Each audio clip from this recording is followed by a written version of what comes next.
అందరికీ నమస్కారం. ఇప్పుడు మన వీడియో అయితే ఈరోజు చాలా బాధగా ఉందన్నమాట.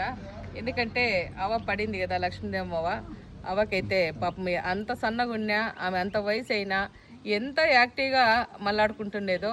ఆమె అయితే 4 సార్లు చనిపోతుందేమో అని చెప్పి నైట్కు బయట పెట్టినాం. ఎందుకంటే అట్లా పరిస్థితుల్లోగానే బతికి ఆమె ఇంత బాగా నడుచుకుంటున్నప్పుడల్లా ఆమెతో కామెడీగా ఆడుకుండేవాళ్ళం మేము అవ్వతో.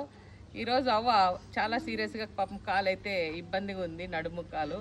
అవ్వకైతే ఆపరేషన్ అవసరం అని చెప్పినారు కాబట్టి అవనైతే కదిరికైతే నేనైతే వెళ్ళలేదు. ఇక్కడ శ్రావణు, గోవర్ధన్ మా మరిది వీళ్ళైతే వెళ్తున్నారు.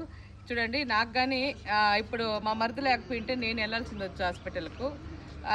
అట్లా టైంలో నాకు, ఎందుకంటే ఇక్కడ పనులు జరుగుతున్నాయి కదా, కొత్త ఆశ్రమం బిల్డింగ్ పనులు అన్నీ చూసుకోవాల్సిన టైంలో మా చెల్లెలు మా మరిది ఇక్కడ ఉండడం వల్ల నాకు చాలా సపోర్ట్గా అనిపిస్తుంది.